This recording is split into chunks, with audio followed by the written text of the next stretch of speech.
골로새서 2장 제가 1절부터 읽겠습니다. 오늘 설교 말씀이 6절, 7절인데 제가 1절부터 7절까지 제가 읽도록 그렇게 하겠습니다.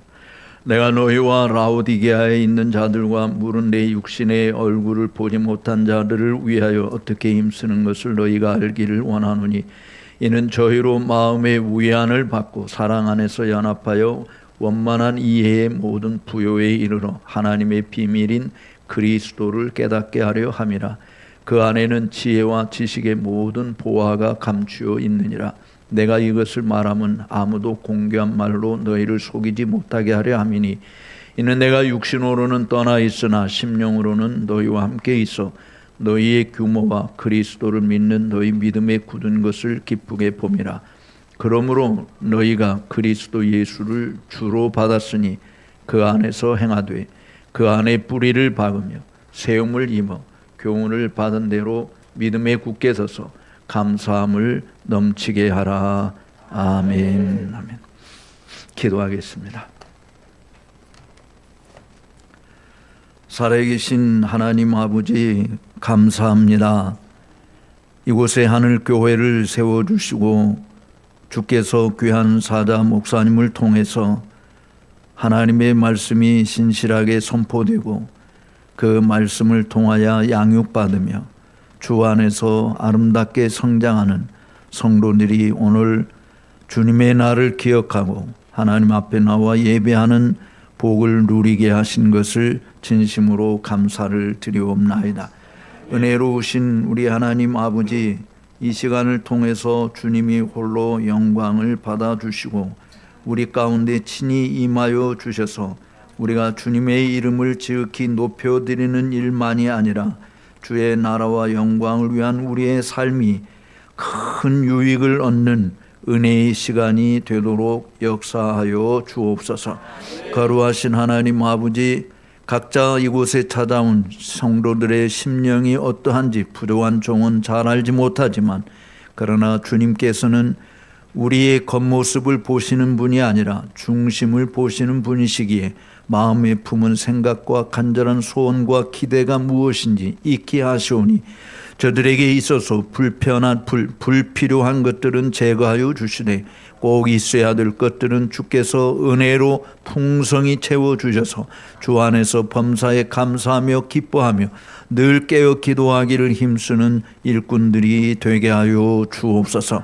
주님 앞에 나올 때 빈손으로 나오지 말라고 말씀하신 명령을 따라 귀한 예물을 구별하여 주께 드린 종들도 있사오니 저들의 손길에도 만복을 더하여 주옵시며 저들이 드린 예물들이 쓰여지는 곳마다 죽은 자가 살아나고 병든 자가 고침을 받고 연약한 자가 힘을 얻게 되고 무지한 자가 지혜롭게 되어지고 불편하고 고통스러운 자들이 평안을 누리는 일에 아름답게 쓰임받는 예물들이 되게 하여 주옵소서. 출타 중에 있는 주의 종들과 여러 식구들을 일일이 기억해 주시고 어디에 있든지 늘 이 자리를 기억하며 함께 모이기를 힘쓰며 주님의 날이 가까움을 볼수록 더욱더 건면하고 서로 사랑 가운데서 하나 되어지는 아름다운 역사들이 넘쳐나도록 복의 복을 더하여 주옵소서.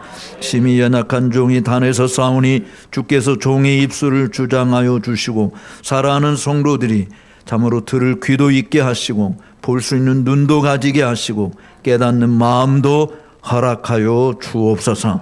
악한 마귀 틈타지 않도록 주님이 홀로 주장해 주실 것을 간절히 소원하옵고 존귀하신 예수님의 이름으로 기도 올려옵나이다. 아멘. 예, 오늘 저와 여러분들이 함께 하나님의 말씀을 나누고자 하는 것은 골로새서 2장 6절과 7절을 중심으로 이따 오후 예배까지 같이 이어서 말씀을 드리려고 합니다. 특별히 제가 쓴 책을 구입해서 보신 분들은 다 아시리라고 생각을 합니다만 밑배 따담이라는 책의 내용이 사실은 이 골로새서 2장 6절과 7절을 중심으로 쓰여진 것이라서 오늘 말씀 듣고 난 다음에 또 집에서 책을 읽어보시면 더 잘 이해가 되리라 이렇게 생각을 합니다. 사실 저는 오늘 여러분들과 함께 말씀을 나누려고 하는 것이 예수를 믿는다라고 하는 것이 과연 뭐냐라고 하는 부분을 다루고자 하는 것입니다. 많은 사람들이 그냥 교회에 다니는 것이 예수를 믿는 것이다라고 일반적으로 생각을 많이 합니다. 또 왜 예수를 믿느냐라고 물어보면 천국 가기 위해서 믿는다라고 이야기하는 사람들도 기독교인들 가운데는 상당히 많이 있어요. 그런데 오늘 본문 말씀에서 정말 예수를 믿는다고 하는 것이 무엇인지, 그리고 그 믿는다라고 하는 고백이 우리의 삶의 현장에서 어떻게 드러나야 되는지, 이 부분을 함께 나누어 보려고 생각을 하는데, 바울이 골로새교회에 편지하면서 6절에서 그러므로 예수를 너희가 주로 받았다 이렇게 이야기하고 있어요. 그러니까 예수를 믿는다라고 이야기하는 것은 그리스도를 믿는 것이고, 그리스도라는 말은 여러분들이 잘 알듯이 기름 부음을 받은 메시아라고 하는 것이죠. 그리고 예수라고 하는 말은 구세주라고 하는 뜻입니다. 구원할 자라고 하는 뜻이죠. 마태복음 1장 21절에서 아들을 낳으니 이름을 예수라 하라. 이는 저가 자기 백성을 저희 죄에서 구원할 자이심이라 이렇게 이야기하니까, 예수라고 하는 이름은 구약 성경에 조슈아, 여호수아라고 하는 말과 같은 뜻의 예수는, 그러니까 히브리 말로는 조슈아라고 하는 말로 영어로 이렇게 이야기하고, 헬라 말로는 예수라고 이렇게 이야기하는 것이 되는, 그래서 똑같은 구원자라고 하는 것입니다. 그러니까 예수를 믿는다라고 하는 것은 하나님이 우리의 죄를 용서해 주시고 죄 가운데서 해방시켜 주시기 위해서 미리 보내신 자 메시아 예수 그리스도를 내가 나의 구주로 믿는 것입니다. 이렇게 고백하는 것이 첫 번째 단계인 거예요. 그러니까 모든 사람이 다 죄 가운데 빠져서 죄와 허물로 죽은 자들인데 스스로는 죄로부터 해방할 수 있는 능력이 전혀 없는, 스스로는 사망의 권세에서 벗어날 수 없는, 그래서 하나님께서 그의 강권적인 역사로 때가 되면 여자의 몸에서 아들이 나게 하시고, 그 아들이 바로 하나님의 진노의 잔을 다 들이켜야 될 인생들을 대신 들이키시고, 하나님의 심판의 저주를 온몸으로 받아서 지옥 형벌로 떨어질 수밖에 없는 그런 존재를 대신해서 예수님이 지옥의 형벌까지도 다 담당해 주심으로 누구든지 저를 믿으면 멸망하지 않고 영생을 얻게 하신다라고 하는 하나님의 약속이 바로 예수를 통해서 이루어지는, 그 약속을 너희가 믿으면, 지금 예수님이 구세주로서 이 땅에 오셔서 너희 죄를 담당하시고 너희가 받을 심판을 대신 받으시고 너희가 죽을 자리에서 대신 죽으시고 너희가 마셔야 될 모든 진노의 잔을 예수님이 다 대신 들이키셨다라고 하는, 그래서 나는 그분을 믿게 됨으로 내 죄가 용서함을 받게 되고 내가 받아야 될 진노를 피할 수 있게 되고 내가 영원한 심판을 받아서 지옥 떨어져야 될 건데, 예수님이 대신 하나님의 진노를 다 받으시고 심판을 받으셔서 이제 그 예수님을 믿는 자는 멸망하지 않고 영생을 얻게 하신다는 그 약속을 내가 믿습니다라고 하는 것이 사실은 예수를 믿는다라고 하는 첫 번째 단계라고 봐줄 수 있으니까, 나는 죄인인데 내 죄 문제를 내가 해결할 수 없는데 예수님이 내 죄 문제를 해결해 주심으로 예수님 때문에 내가 죄에서 죄의 용서함을 받고 하나님의 자녀가 되는 복을 받게 되었다라고 하는 것이죠. 예수님을 믿는다라고 하는 이 부분은 예수님이 나의 구주이시다라고 하는 것이고, 예수님이 나의 구주이시다라고 하는 것은 내 자신이 죄인이다, 허물과 죄로 죽은 죄인이다, 하나님의 원수이다, 하나님 앞에 나아갈 수 없는 죄인이다라는 사실을 인정하는 것이고, 근데 그 죄 문제를 해결해 주실 방법은 돈으로도 안 되고 공적을 쌓아서 되는 것도 아니고 권력으로 되는 것도 아니고 인간의 지혜와 능력으로 되는 것이 아니라 부모 잘 만나서 되는 것이 아니라 오직 예수를 믿음으로 말미암아 일어나는 일이다. 이거를 내가 고백하는 거예요. 그래서 나는 죄인이고 그 죄 문제를 해결해 주신 분이 예수님이시다라고 하는 거예요. 근데 대부분의 그리스도인들이 여기까지는 잘 알고 그렇게 고백을 합니다. 그런데 문제는 오늘 본문에서 너희가 그리스도 예수를 주로 받았으니라고 하는 이 말, 믿는다라고 하는 것은 사실은 단순히 내가 저 사람을 믿는다, 그분의 인격을 믿는다, 그분의 됨됨이를 믿는다 이런 것으로 끝나지 않고 받아들이는 것을 포함하는 거예요. 받아들이는 거. 그래서 영어에는 receive 한다. receive him as the Lord. 이 말은 그러니까 you receive Jesus as your Lord. 우리가 예수 그리스도를 우리의 주님으로 받았다 이런 이야기. 그러니까 이 받았다라고 하는 말은 요한복음 1장 12절에서 영접하는 자 곧 그 이름을 믿는 자. 그러니까 영접하는 those who receive him so that he believe him. 그러니까 그를 영접하는 받아들였고 받아들인다라고 하는 것이 곧 믿는다. 그 믿는 자는 하나님의 자녀가 되는 권세를 주셨다라고 이야기하는 거지 않습니까? 그러니까 우리가 예수님을 영접하는 것인데 단순히 구세주로만 영접하는 부분이 아니고 주님으로 영접한다라고 하는 거예요. 나의 주인으로 영접한다. 이것이 곧 믿는 것이니까 믿는다라고 하는 것은 단순히 신앙 고백, 예수님이 나의 구세주입니다. 내가 죄인입니다. 내 죄 문제를 해결해 주신 분은 예수님밖에는 없습니다.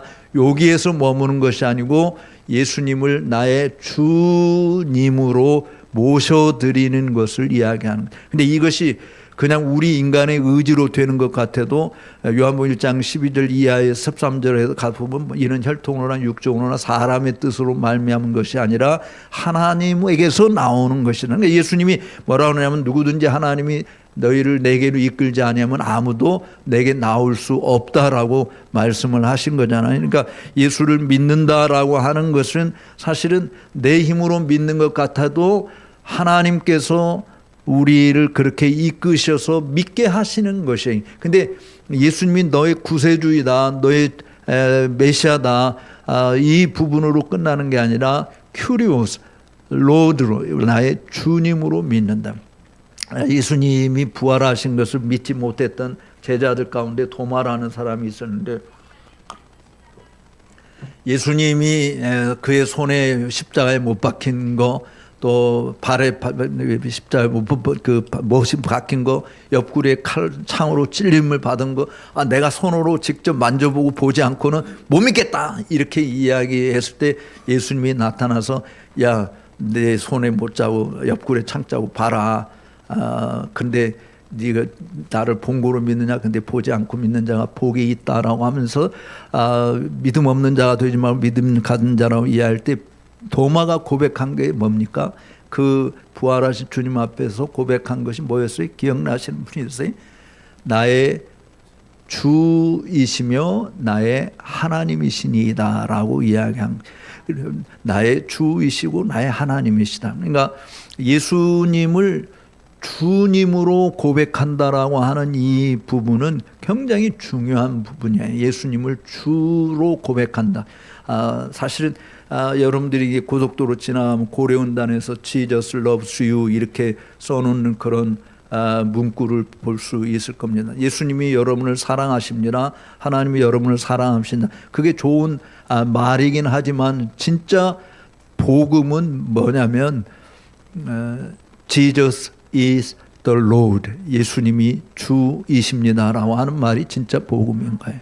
예수님을 주로 믿지 않는 사람들은 가짜의 예수님이 나의 구세주이다라고 하는 것을 고백하지만 나의 주님까지는 내가 모셔드리지 못하겠다라고 하는 생각을 가진 분들이 많이 있습니다. 이 주라고 하는 의미는 전에는 예수님이 나의 주인이 아니었다. 그럼 누가 주인이었느냐? 사단이 나의 주인 노릇했고, 죄가 나의 주인 노릇했고, 내 자신이 내가 주인 노릇했고, 돈이 주인 노릇했고, 권력이 주인 노릇했고, 쾌락이 주인 노릇.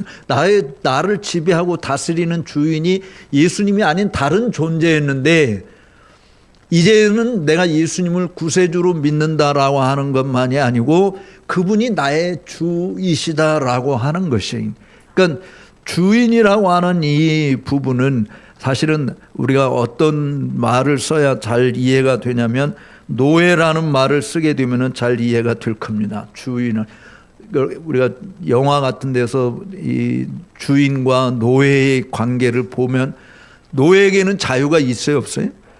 노예에게는 자유가 없습니다. 정말 모든 일을 다 주인의 명에 의해서 움직여져야 되는 것이고, 자신의 생명까지도 주인에게 달려있는, 주인이 때리면 맞아야 되고, 주인이 밥 안 주면 굶어야 되고, 주님이 계속 일만 시키면 뭐 죽도록 일해야 되는, 이게 노예인데, 지금 예수님이 나의 주이시다라고 하는 것은 그런 악덕 주인과 불편한 노예의 관계가 아니라, 사실은 하나님, 이제 주님은 우리의 사랑의 존재이지 않습니까? 우리를 사랑하사 자기를 몸바쳐서 우리를 구원해 주신 사랑의 주님이시고, 그래서 내가 너희를 더 이상 그 원수라고 간주했는지 그런 것이 아니라 내가 이제 너희를 나의 친구로 여기겠다. 사실은 예수님을 영접하는 자들을 종으로, 노예로서가 아니라 사실은 하나님의 아들, 딸로, 하나님의 자녀가 되는 권세를 주셨잖아요. 그래서 사도 바울은 에베소 교회 편지하면서 에베소 2장에서 이야기한 내용이 뭡니까? 우리를 성도들과 동일한 시민, 하나님 나라 왕실 백성으로 우리를 여겨주시는, 하나님의 아들, 딸로 삼아주신 이 부분을 우리가 생각할 때, 자유인이 되었다라고 할 때 그 자유인으로서 나타나는 반응이 뭐겠느냐라고, 너희가 예수를 주로 받았으니, 예수님이 나의 주이시다라고 했으니, 이것은 억지로 마지못해서 또 주인을 무서워하는 두려움 속에서 강압적으로 하는 말이 아니고, 나를 이렇게 자유가 없는 존재인데 나를 자유인으로 만들어 주셨다. 나를 정말 죄의 종로로 하던 자, 마귀의 권세 아래서 찔려서 찍소리도 못하고 살았던 자, 늘 악을 행하고 생각하는 것마다 정말 하나님의 진노를 불러일으키는 것 외에는 다른 것을 생각할 수 없어서, 그런 존재를 주님께서 우리를 건져주시고 죄로부터 자유함을 얻게 해주시고 죄의 용서함을 받은 것뿐만 아니라 하나님 아들, 딸이 되게 해주셨다. 그럴 때 우리 성도들에게, 우리 그런 은혜를 입은 자에게 있어서는 이제 내가 자유인이다 하고 내 마음대로 떠나가는 것이 아니라, 내가 이제는 당신을 나의 주인으로 모시고 섬기겠습니다 라고 말하는 것이, 그것이 지극히 정상적인 것이다. 그러니까 우리가 그리스도인이나 예수를 믿는다라고 하는 이 부분은 사실은 주님이 나의 주이십니다라고 하는 부분을 우리가 고백한다면, 결정권이 뭐냐? 내가 내 자신의 의견을 주님께 아뢰을 수 있어요. 우리가 내 자신의 생각을 말할 수 있어요. 그런데 최종적인 판단을 하시고 결정하시는 결정권은 누구에게 있는? 내게 있는 것이 아니고 주님에게 있다. 이거를 이야기하는 겁니다.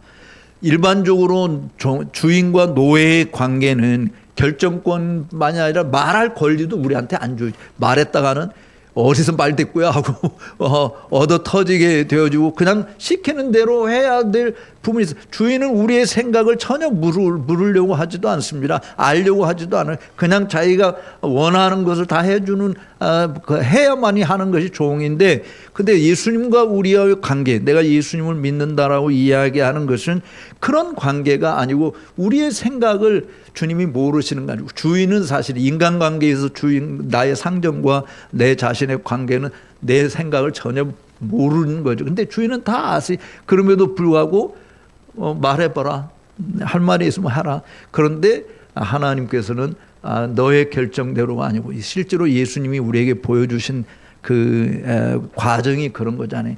할 수만 있거든 이 잔이 내게서 지나가기를 원합니다. 예수님도 아버지에게 그렇게 이야기했어요. 자기가 말할 권리가 있었던 거죠. 그렇지만 뭐라고 합니까? 그러나 내 원대로 마옵시고 아버지의 원대로 하옵소서. 그러니까 이게 예수님을 믿는 자들이 하나님과 우리와의 관계를 보여주는 거예요. 내가 내 뜻, 의지를 말할 수 있어요. 아, 나는 이런 곳에 가고 싶습니다. 내가 이런 일 하고 싶습니다. 내가 저런 거 하고 싶습니다. 뭐 내 자신의 의도와 계획들을 나열할 수 있지만, 그러나 최종적인 판단은 누가 하는 거냐? 주님이 하신다.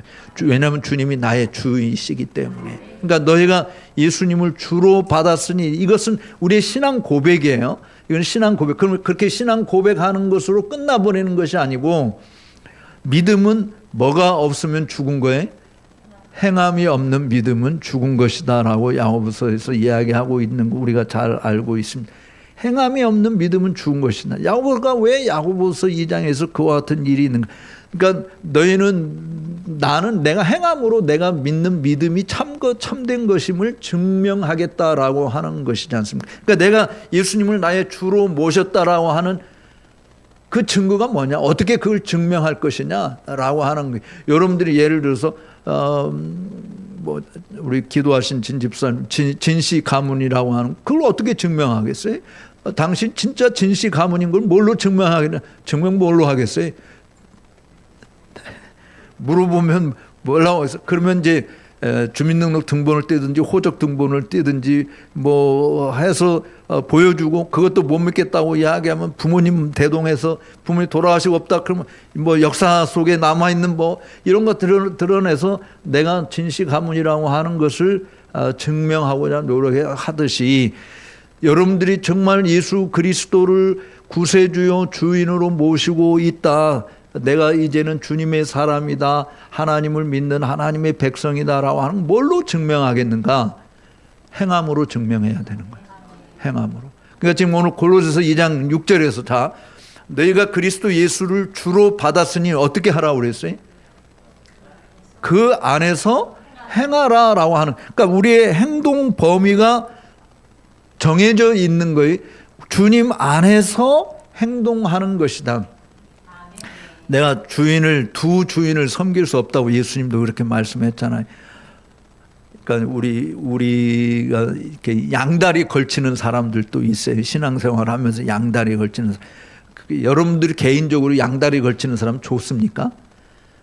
개인적으로 좋아하는 사람은 아무도 없어요. 양다리 걸쳐서 사는 사람, 그냥 오로지 한 길을 가는 사람을 다 좋아해요. 그런데 주변에 양다리 걸치는 사람들이 있는 것이죠. 입으로는 당신이 최고야 하고 속으로는 또 다른 것을 섬기. 그러니까 주님은 우리의 마음을 다 알고 계시기 때문에 두 주인을 섬길 수 없다. 물질을 섬기든지 하나님을 섬기든지 둘 중에 하나다라고 하는 부분인데, 우리 그리스도인들이 양다리를 걸주나 한쪽은 바른 세상에 한쪽은 교회 이렇게 디뎌놓고 살아가는 것이 아니다. 좀 보여주면, 이거 양다리를 우리 두 다리를 가지고 똑바로 걷는 거잖아요. 두 다리를 가지고 똑바로 걷는 거예요. 근데 양다리를 거친 사람은 이렇게 그러니까 이렇게 걸어야 돼요. 여러분 주변에서 그렇게 걷는 사람을 보면은 다 손가락질 할까요? 와, 저 사람 대단히 훌륭한 사람이네. 이렇게 어떻게 저렇게 이렇게 말하는 사람 아무도 없는 거예요. 두 다리로 똑바로 가는 것이 그 인간의 기본적인 모습입니다. 그러니까 우리 신앙생활도 내가 예수님을 주로 믿는다라고 하는 부분은 내가 행함으로 그것이 나의 참된 모습이다라고 하는 것을 보여줘야 된다. 그러니까 예수님 안에서 행하라. 그럼 예수님 안에서 행한다라고 하는 말은 뭐겠어요? 마치 어린아이가 부모를 보고, 우리 지난주에 손주랑 강원도에 잠깐 한 2박 3일 갔다 왔는데, 그 손주 가운데 이제 막내 제일 어린 엄마 치마폭을 벗어나려고 하지를 않는 거예요. 잠시 엄마가 떨어져 안 보이면 엄마 하고 불러요. 어디 있는지. 그리고 할머니를 되게 좋아하는데 할머니하고 같이 있었다 한 1분도 안 걸려서 엄마 보고 싶다. 이게 약간 자녀와 그러니까 어린 아이와 엄마 아빠의 관계를 이해하는, 내가 주님을 나의 주로 모신다라고 이야기하는 것은 자동적으로 내가 주님을 찾는 것이죠. 자동적으로 주님 안에 주님이 우리와 주님 안에 함께 있지 않으면 온갖 두려움과 공포가 밀려오는 거예요. 그래서 어린아이는 엄마가 정말 단 5분만이라도 안 보이면 에 하고 울잖아요. 우는 것이 뭐예요? 엄마 나 여기 있으니까 빨리 와, 이런 이야기잖아요. 그러니까 정말 여러분들이 예수님이 나의 주이시다라고 하는 것을 믿는다고 한다면 내가 그 안에서 행한다. 예수님의 정해놓으신 바운다리를 내가 결코 벗어나지 않는다라고 하는 것을 이야기하는 거예요. 예수님이 정해놓으신 바운다리는 뭐겠습니까? 기록된 이 하나님의 말씀, 이 기록된 말씀 안에 거한다라고 하는 것을 이야기하는 거예요. 그러니까 제가 지난번 강의하면서도 그런 이야기 했듯이 이스라엘 백성들이 출애굽하고 난 다음에 하나님께서 말씀하시는, 내가 너희 하나님이니까, 내가 너희 주야, 너희 약속의 하나님 여호와야. 그러니까 너희는 내 규례와 내 법도를 듣고 지켜 행하라. 그 안에서 사는 것이 너희가 사는 길이다 라고 하는, 이집트의 문화 풍속을 본받는 것이 아니다. 더 이상 그렇게 살아서는 안 된다. 너희가 이 세상을 본받지 말라. 그렇게 성경이 우리에게 그렇게 이야기했음에도 불구하고 우리들은 여전히 이 세상을 자꾸 본받으려고 하는 거예요. 세상이 다 그런데. 그러니까 우리가 그리스도 예수 안에 있다, 예수 안에서 행동한다라고 하는 이 부분이 무엇을 의미하는지 여러분들이 깊이 생각을 하신, 그 안에서 행하고 있는가? 아니면 예수님 바깥으로 벗어나는가? 제가 지난번 강의하면서 물고기는 물에서 살아야 된다라고 이야기했는데 물 밖을 벗어날 수 있는 자유가 있다고 그랬어요? 없다고 그랬어요? 자유가 있다고 그랬어요. 근데 그 자유를 사용했다가는 죽음을 맛본다. 그러니까 우리 그리스도인들이 내가 예수님을 주라고 고백하면서 그 말씀 안에 거하지 않고 말씀 밖을 벗어날 수 있는 자유를 누리겠다라고 이야기하는, 그래서 이 세상도 좋고 교회도 좋고 하는 이런 두 가지 마음을 가지고 있다고 하는 것은 세상에서도 버림당하고, 왜냐하면 세상에서는 예수 믿는다면서 저 하는 꼬라지 좀 봐 하고 오히려 우리를 욕하는 거예요. 겉으로는 좋아하는, 그래 예수 믿으니까 예수 믿으면서도 우리랑 같이 놀러도 하고 뭐 춤추는 데도 가고 술도 마시고 담배도 피우고 뭐 다 할 것 못할 짓 다 한다. 참 좋다. 너 그리스도인이라면서 정말 자유롭다. 겉으로는 그렇게 이야기했지만 속으로 너같이 믿으려면 내가 나 미치다. 그러니까 우리가 진짜 그리스도인이라고 하는 것은 세상과 닮은 것이 아닙니다. 세상과 닮아가서는 안 되는, 너희는 이 세대를 본받지 말라라고 하는 부분, 어떠한 형태든, 그 문화가 어떻든지, 그 관습이 어떠한 것이든, 그 사람들의 유행과 흐름이 어떠한 것이든 이 세상과는 다르다. 그럼 내가 행동하는 것은 다 뭐냐? 하나님의 말씀을 따라 행하는 것이다 라고 하는 것이다. 하나님의 말씀이 기준이다. 그래서 사실은 그리스도인들의 삶에 있어서 가장 중요한 것은, 사람들이 그렇게 말하지만 성경이 뭐라고 말하느냐라고 하는 것을 먼저 생각하고 그 말씀 안에 거해야 된다라고 하는 것을 이야기하는 것이죠. 그래서 제가 늘 여러분들에게 이야기한 것이, 언제 시집 가야 되느냐, 언제 장가 가야 되느냐, 애들을 몇 명 낳아야 될 것이냐, 애들을 어떻게 키워야 될 것이냐, 이런 것이 세상의 흐름에 의해서 규정하는 것이 아니고 하나님 말씀이 이에 대해서 뭐라고 말하는 것인가, 내가 어떤 직업을 가질 것이냐, 내가 뭘 할 것이냐라고 하는 이 부분도 하나님의 말씀 안에서 행하는 것이죠. 예를 들어서 노예와 주인과의 관계에 있어서도 노예가 뭘 하고 싶을 때 주인의 허락 없이 마음대로 합니까? 그럴 자유가 없는 거죠. 내가 뭐 하고 싶은 거 있을 때 주인한테 가서 내가 이거 꼭 하고 싶은데 해도 되겠습니까? 라고 묻고 하는 것이잖아요. 영적 생활에 있어서도 여러분들이 공부를 하든 뭐 돈을 버는 일을 하든 어떤 사람들과 교제를 하든 결혼 생활을 하든 무슨 일을 하든지 항상 주인에게 물어야 된다. 근데 하나님은 우리에게 말씀을 통해서 다 말씀하시고 있다. 저도 저희 집사람 여기 와서 같이 예배하고 있습니다만 이제 올해 결혼 44년이 됐는데, 저 양반을 처음 만나서 그 결혼을 하려고 만나 소개팅을 했으니까 이제 중매를 해서 만나는 건데, 저 여자가 진짜 내 부인이 되어도 되겠습니까? 라고 하는 것을 저는 주님 앞에 간절히 기도했어요. 4년 동안 기도를 하고 그리고 만나는 소개를 받았는데 한 달을 놓고 하나님 앞에 간절히 구하고 정말 저희 유명자 여사랑 결혼을 해야 되겠습니까? 말아야 되겠습니까? 하나님이 허락하실 때까지 기도한 거예요. 하나님이 허락해서 만나서 결혼하고 지금까지 올해 이제 44년을 살아오게 되었습니다. 우리가 모든 일들이 정말 자녀를 낳는 것도 하나님의 뜻인가요? 하나님의 뜻이 어딘가요? 어디에 있나요? 묻고 모든 일을 매사에 주 안에서 행한다. 근데 그렇게 행하다 보면은 자연스러로 나타나는 것이 6절에 그 안에서 행하며 그 안에 뭐하러 하라고 그랬어요? 뿌리가 내리게 되어 있는 거죠. 뿌리가 내리게 되어 뿌리를 깊이 반. 여러분 뿌리 깊은 나무가 좋습니까? 얄팍한 나무가 좋습니까? 예, 뿌리 깊은 나무가 좋아요. 바람에 불려서 이 가지들은 흔들릴 수도 있지만 뿌리채 뽑히는 거는 없잖아요. 뿌리가 깊으면. 근데 이런 막 비가 많이 오게 되면 뿌리가 얕은 나무들은 다 쓸려 내려가는 것이에요. 쓸려 내려가는. 제가 그 미얀마라고 하는 나라에 처음 선교지를 90년도 이제 94년도에 한번 처음 갔었는데 정말 너무 양곤이라는 도시가 아름답다고 아름드린 나무들로 막 가득 차 있고 야 이렇게 도시 이렇게 숲으로 우거진 도시가 다 있나 하고 굉장히 감탄을 했어요. 근데 그 후 얼마 후에 쓰나미가 한번 와서 뭐 인도네시아, 태국, 미얀마 이런 데 막 엄청 초토화되는 일이 벌어졌습니다.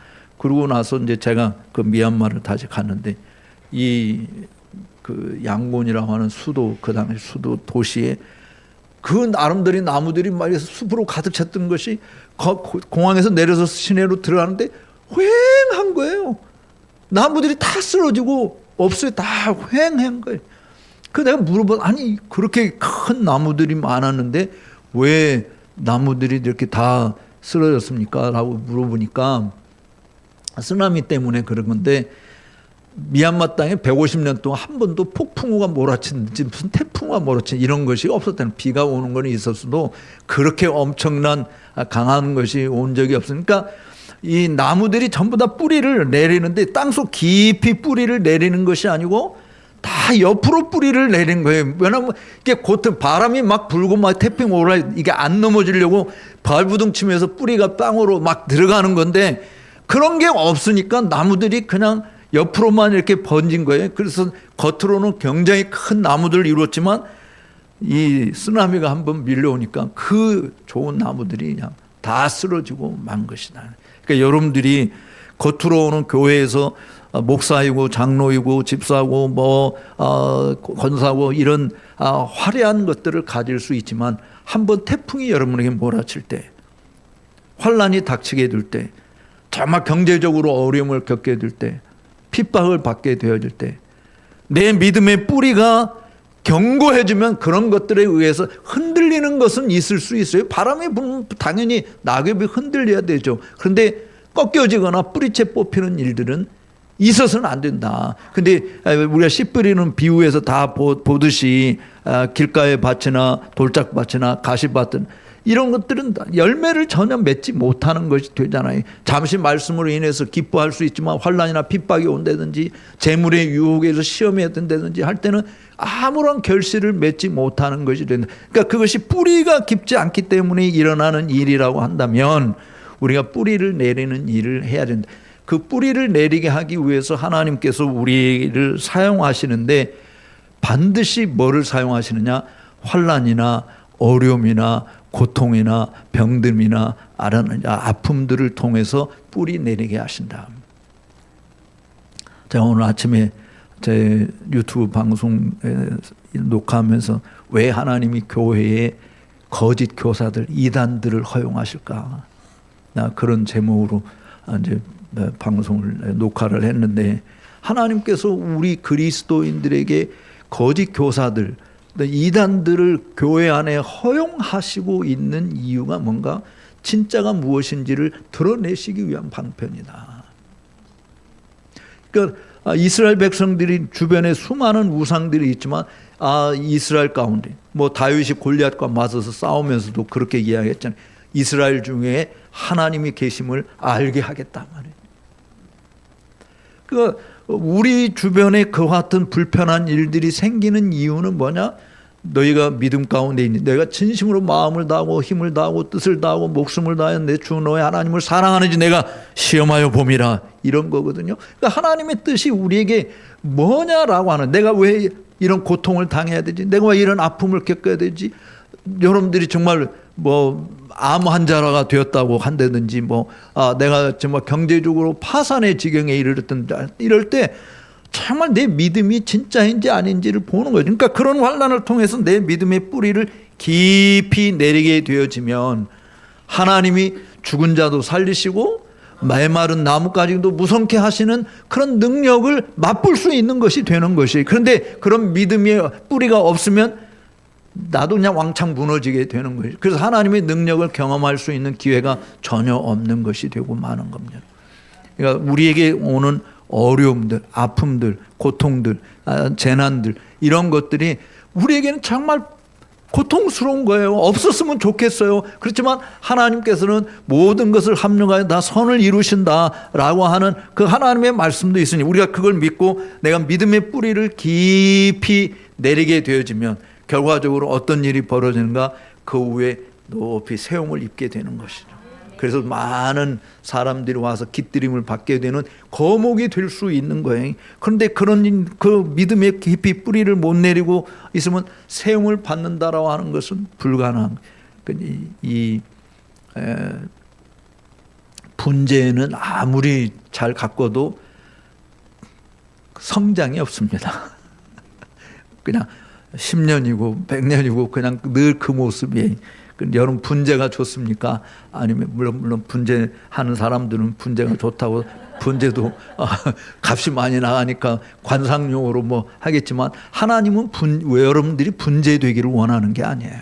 하나님은 그리스도의 장성한 분량에 이르기까지 성장하는 것을 원하시는 거예요. 성장. 그냥 교회에 쇼인도에 있는 뭐 마네킹처럼 그냥 모델로 가만히 있는 이런 것이 아니고 활동하고 움직이고 말하고 정말 일하는, 그래서 내가 그리스도 안에서 장성한 분량에 이르기까지 성장하는 그런 길을 가도록 해야 된다. 그러니까 예수를 믿은 지 오래되어서 히브리서 5장에 있는 것처럼 이제는 선생이 되어야 되는데 아직도 누군가가 초보를 배워야 될 단계로 남아있다고 한다면 누가 문제겠어요? 물론 목사님이 제대로 안 가르쳐서 그렇습니다 라고 또 핑계를 댈는지 모르지만 여러분 스스로에게 문제가 있는 거예요. 내가 그렇게 받아먹고 배우고 내가 정말 힘을 다해서 성장을 해야 되는 것이죠. 엄마 아빠가 돈 들여서 학교 공부시키고 학원도 보내주고 이렇게 했는데 하나도 성장을 안 한다고 한다고 엄마 아빠한테 문제가 있는 게 아니고 공부를 안 하는 애들이 문제가 있는 것이지. 엄마 아빠는 정말 모든 힘을 다 키우려서, 사실 오늘 차 타고 오면서 집사람은 그런 얘기, 야 우리가 국민학교 다닐 때는 정말 육성회비 내야 된다, 등록금 내야 된다, 이거 안 낸다고 막 선생님한테 얻어맞고 부모님한테 찾아가서 돈 내라고 막. 요즘에 그런 사람 없잖아요. 다 공짜잖아요 지금. 에? 뭐 초등학교들한테 학교에서 돈 내라고 그러지 않잖아요. 중학교 고등학교까지 무상이죠. 네.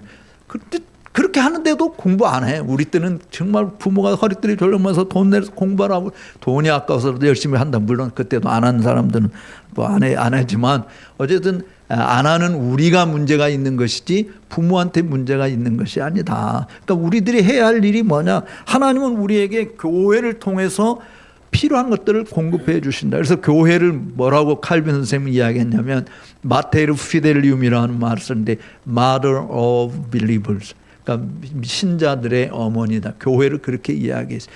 교회가 뭐냐? 신자들의 어머니다. 그러니까 어머니의 품 안에서 아이들이 잘 양육받아서 장성한 자로 성장하도록 하는 것이다 라고 하는 거죠. 여러분들이 아들, 딸 잘 나와서 시집장 보내고 장가 보내고 했다고 해서 자녀 관계가 끊어집니까?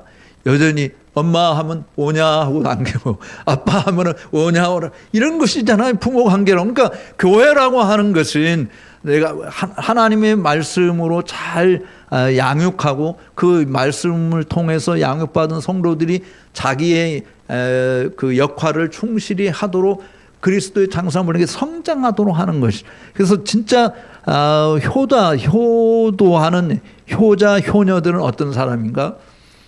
부모한테 계속해서 멍을 뜯어먹을까, 무슨 유산을 남겨줄까, 이런 데만 골몰하는 사람은 그거는 나쁜 녀석들이지.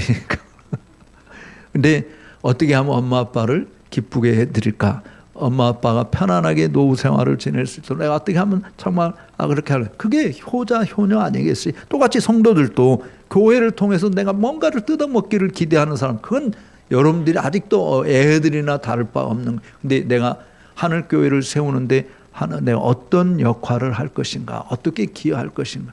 그게 교회 성도라고 하는 의미는 항상 그리스도의 몸에 붙어 있는 지체이기 때문에, 지체는 몸을 위해서 존재하지 몸이 지체를 위해서 존재하지 않습니다.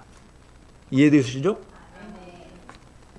이 말이 무슨 뜻이냐면요, 예를 들어 제가 이제 오늘 새벽 기도부터 시작해서 눈을 계속 뜨고 있지 않습니까?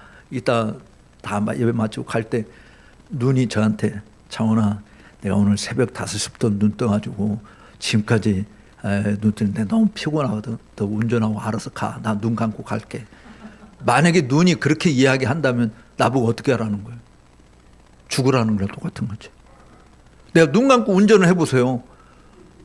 물론 요즘에 뭐 자율주행차가 나와서 자율주행차 있어서 뭐 그걸 이용한다고 할지라도 어쨌든 지금은 내가 자율주행차도 아니고 내가 운전을 해야 되니까 눈을 떠줘야 내가 앞을 보고 사고 안 나고 무사히 집으로 갈 수 있는 것이지. 나 눈 피곤하니까 안 돼. 여러분, 한 번도 눈은 불평하지 않은 몸에 대해서, 손도 발도 코도 입도 귀도 한 번도 몸에 대해서 불평하지 않습니다. 자기가 아플 때까지 어쨌든 자기 역할을 다 해. 아파서 못하는 뭐 기능이 다 마비되는 날이 오기까지 어쨌든 자기 역할을 충실히 하는 거예요. 그러니까 성도를 그러니까 교회와 성도의 관계는 그런 거예요. 그리스도께서 교회를 그리스도의 몸이라고 이야기하고 성도는 그 몸에 붙어 있는 지체로 표현하고 있는 것은 바로 지체가 몸을 위해서 존재한다. 몸이 지체를 위한 것이 아니다. 그러니까 여러분들이 하늘교회를 위해서 내가 뭐 할 것이냐라고 하는 부분, 그게 진짜 그리스도인이다라고. 그러니까 행함으로 내가 하늘교회 성도인 것을 드러내듯이 내가 행함으로 하나님께 속해 있는 하나님의 백성인 것을 드러내는 길을 간다라고 하는 것이, 그것이 성도가 행하는 것이다. 그래서 그 안에 세움을 입게 될, 그 안에 뿌리를 받고 그 세움을 입어, 이거 세움을 정말 건장한 사람으로 자기 역할을 충실히 하는 사람으로 세움을 입게 되어지고, 그리고 계속해서 뭐를 받는, 가르침을 따라 이렇게 교훈을 받는 대로 뭐가 넘친다? 감사함이 넘치게 하라. 그러니까 여러분들이 교회가 그리스도의 몸이기 때문에 어머니라고, 신자들의 어머니라고 칼빈은 그렇게 이야기하는데, 이렇게 그 시프리안이라고 하는 사람이 그 말을 제일 먼저 쓰는데, 교부 중에요, 2세기의 교부 중에 시프리안이 뭐라고 말했냐면 이렇게 말했어요. 교회를 어머니로 모시지 않는 자는, 한번 따라서 합시다. 교회를 어머니로 모시지 않는 자는 하나님을 아버지로 섬길 수 없다. 그 시프리안이 한 이야기예요. 그래서 그 말에서 이제 칼빈이 교회는 신자들의 어머니다 이렇게 이야기했는데, 우리가 하나님을 아버지라고 부르려고 한다면 교회를 어머니로 섬겨라 라고 하는 분. 사실 어머니의 존재는 다 주는 거잖아요. 자식들에게 다 주는. 사실 그리스도의 몸은 지체들에게 필요한 모든 것들을 공급해 줍니다. 그래서 각 지체로 하여금 자기 역할을 충실히 하도록 하는 것이죠. 그 공급하는 일을 누구한테 맡겼느냐? 바로 말씀을 맡은 주의 종들을 통해서 계속해서 여러분들에게 영의 양식을 공급하도록 하는 것이죠. 그래서 영의 양식을 받아 먹은 사람, 엄마가 집에서 자식들에게 필요한 양식을 잘 이렇게 요리해주고 공급해주는, 영양분을 따라서 공급해주는 그 엄마가 진짜 좋은 엄마잖아요. 맨날 자기 일을 바쁘다고 시켜먹어. 이거는 나는 엄마로서 제대로 자기 역할을 못한다고 생각을 어쩌다 함을 할 수 있지, 어쩌다 시켜 먹을 수 있지. 그렇지만 정말 자녀들과 함께 지낼 때 부모의 역할이라는 것은 늘 해주는. 저희 집사람이 저하고 들으면 제가 하루 30세끼잖아요. 근데 제 집사람이 저한테 하는 말 내가 참 감사한 것. 나는 당신을 위해서 밥 해주는 것은 나의 최고의 행복이다. 남편을 위해서 밥 해주는 것이 나는 가장 기쁘고 행복한 일이다. 물론 이제 가끔 우리 외식하면 안 돼 이렇게 이야기할 때도 그럼 그러고 가서 외식하자 이렇게 이야기하지만 남편에게 밥을 해줄 수 있다라고 하는 것 자체가 본인의 행복이고 본인도 그래야 먹잖아요. 여자들은 밥 남편이 없으면 그냥 대충 때우잖아요. 근데 자기도 남편을 해줌으로 자기도 정상적으로 밥을 먹고 서로 건강하게 지낼 수 있는 길이 되는 거예요. 그러니까 사실은 목사는 성도들에게 하나님 말씀을 공급해 주는 것이 최고 행복한 거예요. 최고 행복한. 그 일을 하는 것처럼 기쁘고 즐거운 일이 없는 거죠. 그래서 정말 계속 기도하면서 말씀을 연구하고 준비하고 그래서 성도들에게 필요한 것들을 공급해 주는 일. 그 성도들은 그것을 받아 먹고 그리고 자기 자신들이 하나님의 몸에 붙어 있는 지체로서 자기 역할을 충실하게 하게 돼. 거기에 나타나는 열매들이 뭐냐면 감사거든요. 감사하다. 아내가 있어서 감사하고 남편이 있어서 감사하고 엄마 아빠가 계셔서 감사하고 자식들이 있어서 감사. 사실은 그리스도인의 삶의 총체적인 종합적인 모습은 감사예요. 그 감사의 모습이 어떻게 나타나느냐 이제 이따 오후 시간에 저희들이 생각을 하겠습니다만은 예배와 섬김으로 나타나는 부분인 거예요. 그래서 어떻게 하나님께 우리가 예배할 것이고 어떻게 또 섬기는 일들을 할 것인가 이 부분을 다룰 것인데 오늘 골로새 2장 6절에서 이야기하는 이 모든 내용들은 제가 밑배따담이라는 책에서 충분히 설명하고 있으니까 아마 여러분들이 다 섭렵해서 잘 읽어보시기를 바라고요. 그리고 이제 오후 시간에도 예배와 섬김에 대해서 우리가 함께 공부를 하려고 생각을 합니다. 감사함이 넘쳐나는 삶, 감사가 없는 것은 정말 모래알 씹는 거나 똑같은 거예요.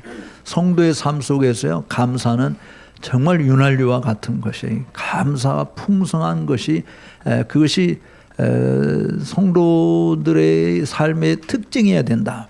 저는 이제 그거를 이제 제가 좀 글을 이제 내년 초에 내려고 지금 쓰고 있는 것 중에 하나가 바로 그 부분인데 하나님이 주신 것을 세어보라 이 말이에요. 하나님이 내 주신 것을 꼼꼼히 세어보라 라고 하는 부분이에요. 그것을 세어보면 감사하지 않을 게 하나도 없는 것이죠. 정말 고난도 질병도 감사의 조건이 되는 것이에요.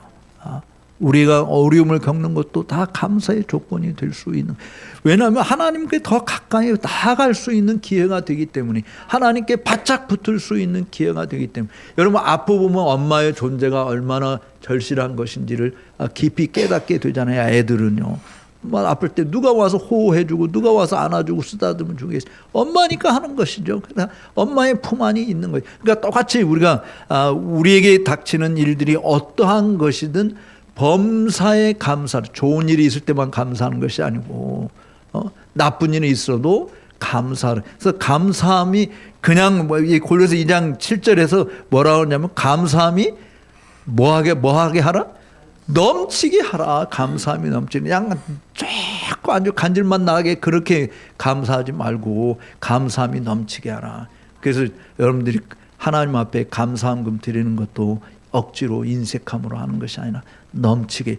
왜냐하면 하나님께서 이 인색하게 하는 자는 그러니까 적게 내는 자는 적게 갚으시고 많이 내는 자는 많이 갚으신다고 그랬잖아요. 그러니까 감사함이 넘쳐나는 자들에게는 하나님이 감사함이 넘쳐나도록 그렇게 역사를 하세요. 근데 감사함이 인색한 자들은 삶이 정말 쪼들리고 냉랭하고 삭막한 일들이 많습니다.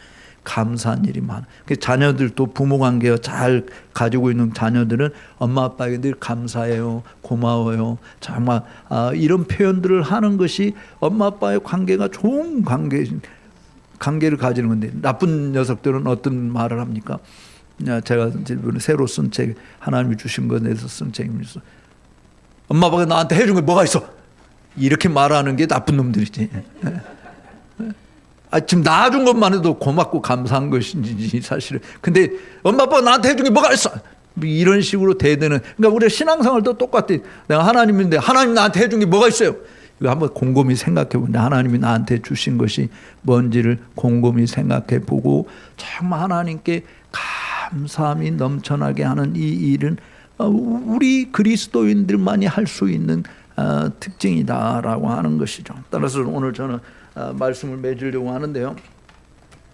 골로새서 2장 6절에서 정말 그리스도와 함께 산다. 주님과의 관계로 내가 함께 주님과 관계를 맺고 살아간다라고 하는 것을 의미하는 것인데 그 주님은 나의 주이시다. 단순히 구세주로서 정말 그것이 내가 주님과 관계를 맺는 첫 출발점이긴 하지만 내가 이제는 내 삶을 이렇게 산다라고 할 때 주님이 나의 주이시다라고 하는 관계에서 출발하는 것이. 내가 이제 자유롭게 되었으니까 내 마음대로 살 거야 이게 아니고 내가 주님 뜻대로 살겠습니다. 다시는 내가 세상으로 돌아가지 않겠습니다. 세상의 흐름대로 살지 않고 하나님의 기록된 말씀대로 살겠습니다. 왜냐하면 이 말씀이 나의 양식이기 때문에 그렇습니다. 사실은 밥을 먹지 않으면 우리는 힘을 쓸 수가 없어요. 아무리 건장한 여러분이라도 밥 열흘 정도 굶어나 보세요. 아무것도 못해요. 먹을 건 먹지를 못하면. 그러니까 먹는다라고 하는 것이 굉장히 중요한 것인데 왜 예배당에 와야 되는지, 왜 하나님의 말씀을 읽고 묵상해야 되는지 이 부분들을 이제 이따 오후 시간에 더 살펴보도록 하겠습니다. 어쨌든 주 예수 그리스도를 주로 받았으니 그 안에서 행하고 그 안에 뿌리를 깊이 내는, 그냥 살짝 얹혀놓는 것이 아니고 그래서 무늬만 그리스도인처럼 살아가는 것이 아니라 뿌리 깊은 나무가 되어져서 정말 건장한 하나님의 사람으로 세움을 입는, 그래서 많은 사람들에게 선한 영향력을 미칠 수 있는 그런 복된 성도 여러분들이 다 되시기를 주의 이름으로 축복합니다. 기도하겠습니다. 살아계신 하나님 아버지 감사합니다. 오늘 하늘교회 성도들이 주님 앞에 나와 예배하며 주께서 말씀으로 다가오심을 믿음의 눈으로 바라보게 하시고 귀로 듣게 하신 것을 감사합니다. 하나님 아버지, 한 사람도 교회에 다니는 것으로 족하게 여기는 자 없게 하여 주옵소서. 무늬만 기독교인이 아니라 삶 전체가 다 하나님께 속해 있는 하나님의 사람으로 살아가는 선한 열매들이 넘치게 하여 주시기를 원하옵나이다. 거룩하신 아버지 하나님, 우리를 정말 죄 가운데서 건져주시고 죄와 사망의 권세에서 해방시켜 하나님의 아들 딸로 삼아주셨사온데 우리 인생이 무엇이간데 이처럼 우리를 긍휼히 여기시고 생각해 주시는지 깊이 생각하며 이제는 내가 더 이상 나를 위해서 살지 아니하고 세상을 위해서 살지 아니하고 나를 위해서 죽으셨다가 다시 3일 만에 다시 살아나신 우리 주 예수 그리스도를 위해서 살아가는 하나님의 종들이 다 되게 하여 주옵소서. 살든지 죽든지 우리 안에서 우리를 참으로 십자가의 크신 은혜로 구속하여 하나님 나라의 보배로운 일꾼으로 만들어주신 그 은혜에 감사하여 그리스도만을 높여드리고 그리스도를 위해서 헌신하는 우리의 남은 생애가 되게 하여 주옵소서. 가장 가치 있고 가장 보람 있고 가장 기념적인 일이 될 수 있는 것은 내가 이 땅에서 살아도 주를 위해 사는 것이고 죽어도 주를 위해서 죽는 것이오니 우리 하나님 아버지 이 믿음 변치 않도록 도와주시옵시고 환난이나 핍박이나 공고나 위험이나 사망이나 칼이나 어떤 답답한 일들이 우리 앞에 펼쳐질지라도 그리스도 예수 안에 있는 하나님의 사랑에서 끊을 수 있는 것은 아무것도 없음을 알고 그 안에 깊이 뿌리 내리고 범사에 감사하는 우리 모두가 되게 하여 주옵소서. 하나님 아버지, 저들의 삶의 형편이 어떠한 것인지 주님은 다 잘 아시오니 주님 있는 형편 가운데서도 부족한 것이 없게 하여 주시고 감사함이 넘쳐나게 하여 주시고 기쁨이 충만하도록 인도하여 주옵소서. 하나님 아버지, 또 해외 탐방 중에 있는 담임 목사님과 함께하는 동료들 모든 식구들을 일일이 기억해 주시고 오가는 소식이 좋은 소식이 소식이 되게 하시고 불편함이 없도록 도와주시고 우리의 선한 목자 되신 주님께서 인도하시는 대로 순종하여 나감으로 푸른 초장의 누임을 받고 쉴만한 물가로 나아가는 복이 넘쳐나도록 역사하여 주옵소서. 모든 것을 주께 의탁하옵고 존귀하신 예수님의 이름으로 감사하기도 하옵나이다. 아멘.